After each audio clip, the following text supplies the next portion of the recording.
Hi, I'm Manish Tiwari from the University of Nebraska Medical Center. I'm a research fellow with Dr. Dmitry Olenikov, and today I'll be talking about the safety, efficacy, and cost-effectiveness of common laparoscopic procedures.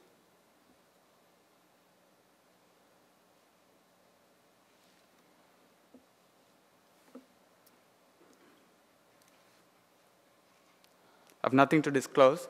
This is a brief outline of the talk.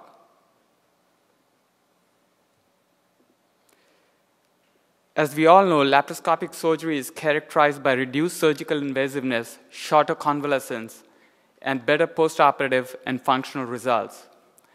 The laparoscopic compatibility of various procedures has been well documented, and the scope is now being increased to some of the more complex procedures. Several studies with trend analysis over the years have shown increased adoption of the laparoscopic technique and increasing popularity of many laparoscopic procedures. The safety and feasibility of many of these laparoscopic procedures are well established, and in fact, it is now the preferred approach for some procedures such as cholecystectomy.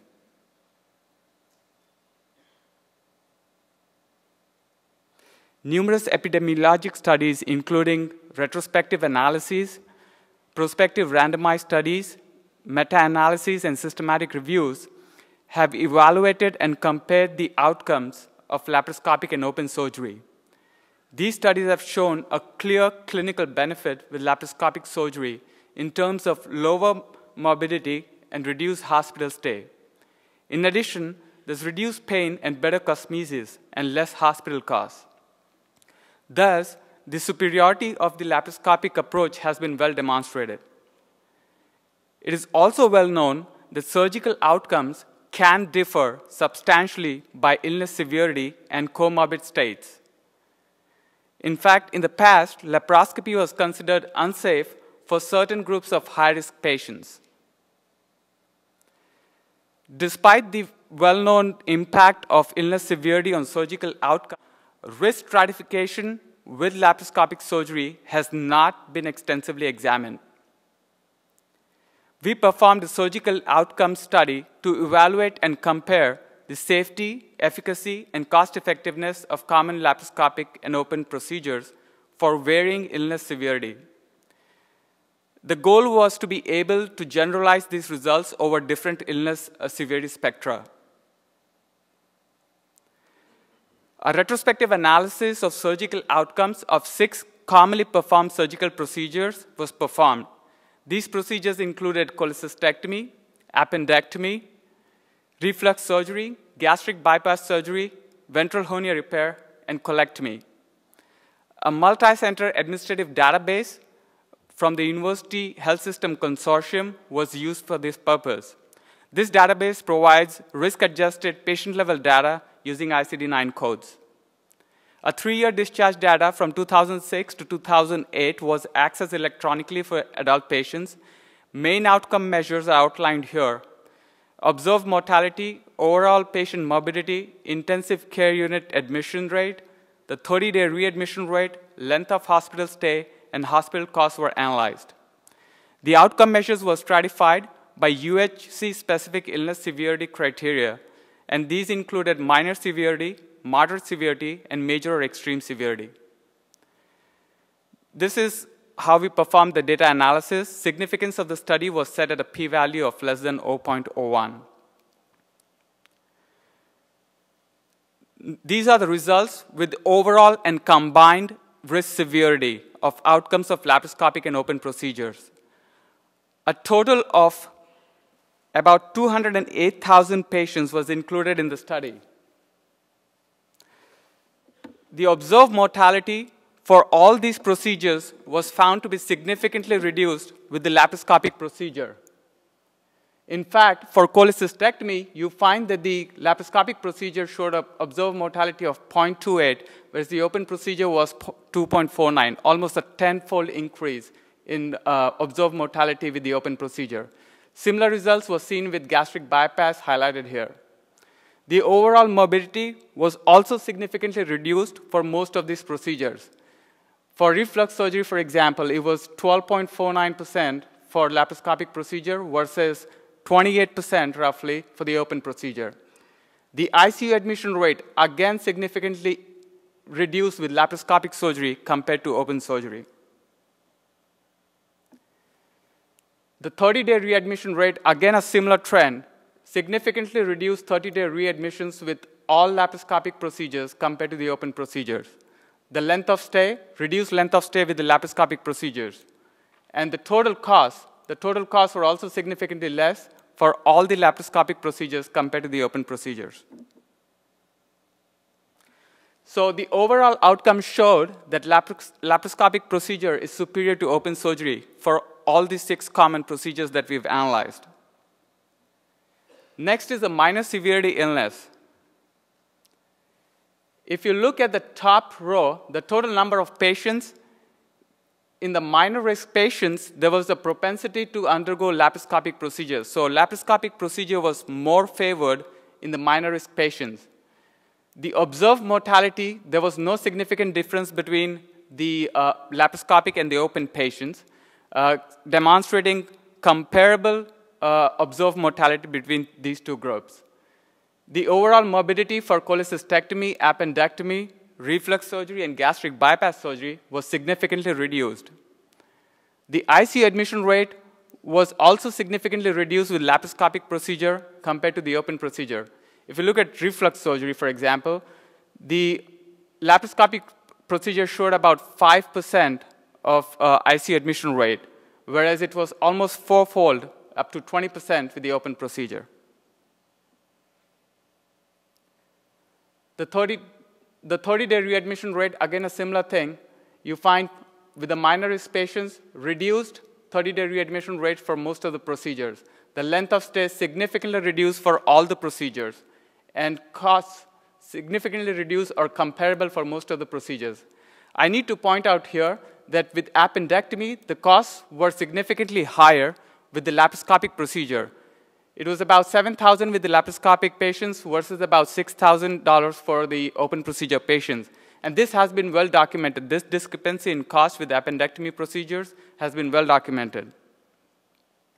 So with minor severity patients, you find with laparoscopic surgery, outcomes are comparable or better than open surgery. Look at moderate severity of illness, you find a similar thing. Although the moderate severity patients showed almost a 50-50 split in the laparoscopic and open procedures, the observed mortality was comparable. The overall morbidity was significantly less for the laparoscopic procedure compared to open procedure. The ICU admission rate was also significantly less. Almost roughly about several-fold increase was observed with the open procedure for each of these procedures. The 30-day readmission rate, again, comparable or better than open procedure. The length of stay significantly reduced with the laparoscopic procedures across the board, and the costs were also significantly reduced across the board. So for moderate severity patients, you find the outcomes of laparoscopic surgery are again comparable or better than open surgery. You'll find the same trend going on throughout. For the major or extreme severity illness, we find that the laparoscopic procedure is less favored. And as I mentioned during the introduction, it is probably because it was considered to be unsafe, and it's still considered to be maybe unsafe or unfeasible in this group of patients by surgeons. Increased number of open procedures were performed in this group. The observed mortality, however, was significantly reduced with the laparoscopic procedure. So although open procedure is favored, the outcomes are much better with the laparoscopic procedure. The overall morbidity, again, significantly reduced with the laparoscopic procedure. The ICU admission rate, laparoscopic technique does better across board for all these procedures. The 30-day readmission, again, significantly better or comparable outcomes with laparoscopic technique. The length of stay significantly reduced with the laparoscopic procedure across board. And the hospital cost significantly reduced with the laparoscopic technique.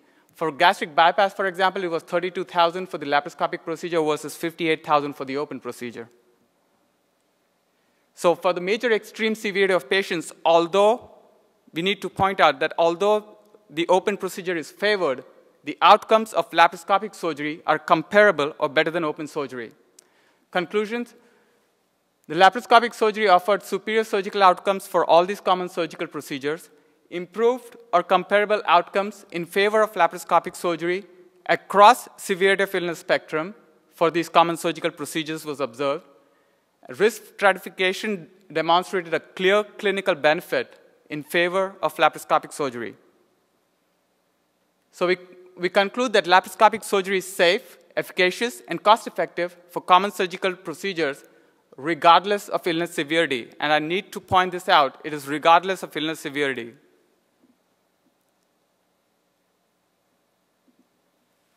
These data support and we advocate that laparoscopic surgery should be the procedure of choice for all common surgical procedures regardless of illness severity. Laparoscopic surgery, laparoscopic surgery, laparoscopic surgery.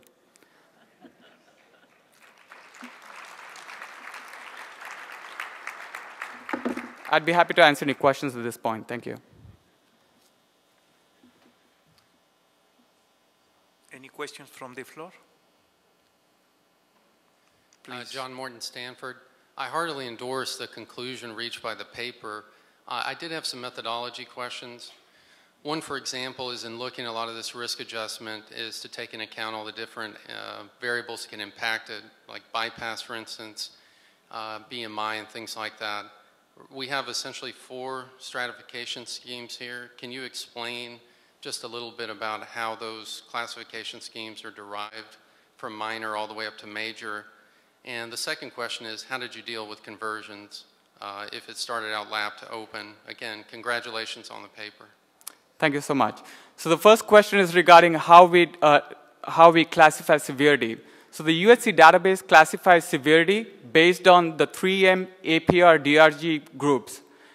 And these APR DRG groups include a number of complications that may occur in the postoperative period. It also includes about 29 comorbid conditions. So the association of complications,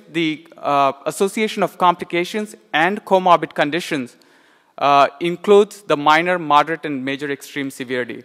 So it's a complex procedure that they adopt. Every patient is tagged with a severity illness tag, and it's a very complex procedure that they do, but that's how they do it. The major extreme patients would be the ones that are the most difficult to treat, that have undergone the major number of complications, and that's how they do it. The second question was regarding conversions. We did not look at conversions in this study. The reason for that is we accessed this data with the help of ICD-9 codes, and currently a lot of the procedures do not have, at least in the database, they do not have conversion codes currently. So we could not access data regarding conversions. Andrew Wright from Seattle. A great paper, and I congratulate you. I know how difficult it is to work with these large-scale data sets. And I heartily endorse the conclusions, but again, I have a methodologic question, which is, are you able at all to adjust for diagnosis code? And just for the example of cholecystectomy, to adjust for example, cholelithiasis versus acute cholecystitis, which may affect some of your results? Thank you. Thank you so much. It's a very important question, and we are actually examining a lot of these studies right now based on individual procedures, based on diagnosis codes. For cholecystectomy, let me tell you that we did acute cholecystitis. We wanted to observe a broad picture right now, so we have not specified any diagnosis to most of these procedures. However, we have other studies that are going on, and we do find differences based on diagnosis with this discharge data.